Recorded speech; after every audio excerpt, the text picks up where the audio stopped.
Hello, our listeners, and welcome back to English Daily Dialogues. Before we start, we want to know if you can relate with this. Why I can understand English, but I can't speak it fluently. We reserve so many comments and questions from students, and the most of them, in one way or another, make this same point. You spend hours, days, years studying English, but suddenly when you have to speak, you go blank. The words don't come. You forget all of your grammar. You stumble over your pronunciation, and vocabulary goes down the drain. And to go down the drain is an idiom meaning to disappear. If this sounds like you, then this video is for you. Hello, I'm Sarah. And I'm Alex. How are you, Alex? I'm good. Thank you, Sarah. What about you? I'm pretty good too. Today, we're going to talk about why you understand English but can't speak fluently. We're going to help you to break free from your current struggles with spoken English, and we're going to help equip you with practical skills to strengthen your confidence in speaking English fluently. Before we dive into the reasons behind this, it's important to understand the cause first so we can fix the problem effectively. We also want to let you know that this episode comes with a PDF. It includes the complete transcript and all the tips I'll be sharing. At the end of the PDF, there's a short quiz to help you check your understanding. If you'd like to download that PDF, click on the link in the description below. Well, Alex, are you also struggle with this problem? I was exactly. Feel like able to understand English, but unable to speak fluently, right?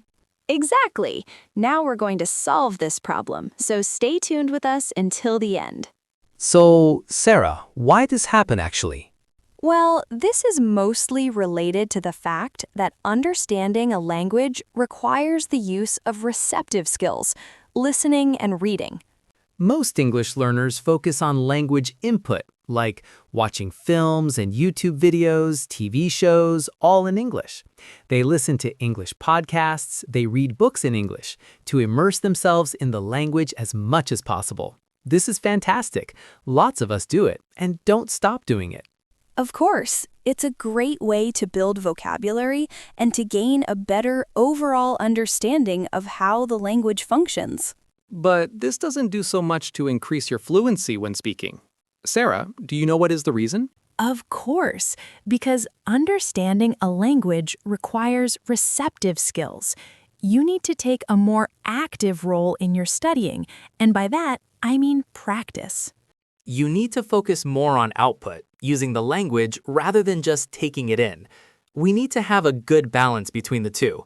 But unfortunately, language output can be much harder to find than language input. It's not so free and easy to go an English-speaking country and find an English tutor or find an English-speaking best friend.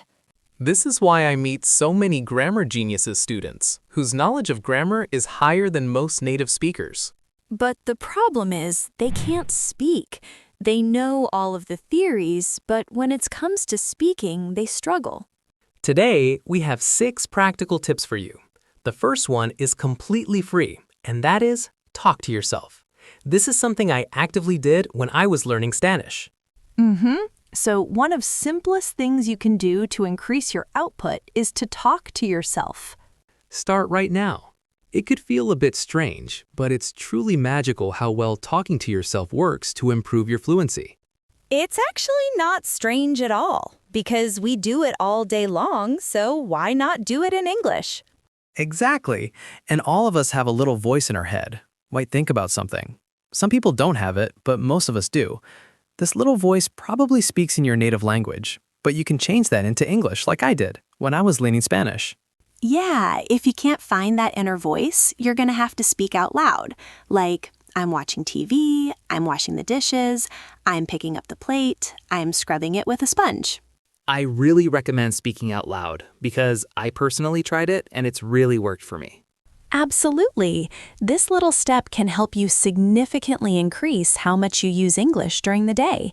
And it's really useful you don't have anyone to practice speaking with, and you can't afford to hire someone to speaking with. So Sarah, that's our free, super accessible way of increasing your English output. Definitely, Alex. Okay, let's move on to tip number 2. Talk to a tutor. This one is incredibly important. Can you say, Sarah, why is talking to a tutor better than talking to yourself? Okay, 3 things in my opinion. You can say to a tutor how you would like the conversation to go, and you can reenact situation in which you felt you failed in the past. Maybe someone at a networking event asks about something, but stumbled over your words, got flustered, and just gave a really oversimplified version of what you do. When you hire a one-on-one tutor, you can run through those exact situations, right, Sarah? Of course, so you never have to struggle again. And the next 2 points are really important too. 2. Corrections. You want someone who fully understands the English language, who can accurately correct you when you make mistakes. And that might be your grammar, vocabulary, pronunciation, or more importantly, whether you're speaking clearly and naturally. I don't recommend aiming for absolute perfection. Yeah, even native speakers make mistakes too. Yeah, and number 3, you're in a safe space to request feedback and make mistakes. You won't be laughed at, and you won't feel ashamed. A personal tutor is someone who experiences mistakes with English learners all the time. Because it's literally their job. It is. Also, because of all of that experience, they can give you targeted advice to make quick improvements. Yes, and our tip number 3 is writing. One of the best ways to get yourself prepared for speaking in any situation is to write down what you want to say before speaking. Of course. I personally did this when I was preparing for my language proficiency test, and it's really worked. Wow, that's fantastic. Of course, take time to write out all of the sentences you plan to say and practice saying them out loud. We don't expect you to carry a notebook around with you. This is an exercise that can be added to your daily English practice. Absolutely. And think about the questions or situations you often face. For example, imagine you meet someone in an elevator or a lift in British English. They ask, "Where are you from?" You only have a short moment to reply. So how would you answer, Sarah? Sure, you could say something like, "I'm not originally from here. I was born in the United States, but I moved to France when I was 8 years old. That's why you might notice a slight American accent when I speak." Fantastic. Write it down, practice it, because you know you're going to get asked a lot. Okay, Sarah, what is our next? Yes, our tip number 4 is focus on fluency, not perfection. You need to be understood, not applauded as a grammar genius. To me, this means that you need to start to feel comfortable making mistakes. If you avoid speaking with people out of fear of making mistakes, you're going to have nothing. And you'll miss a lot of opportunities. No one wants to make mistakes, but getting out of your comfort zone and making mistakes while speaking is one of the best you can do to improve your fluency. Yes, and it's almost time to say goodbye, Sarah. It is. And our listeners, don't forget to subscribe, like, and share. Follow all the tips we gave and see you in another episode. Okay, until next time. Bye for now.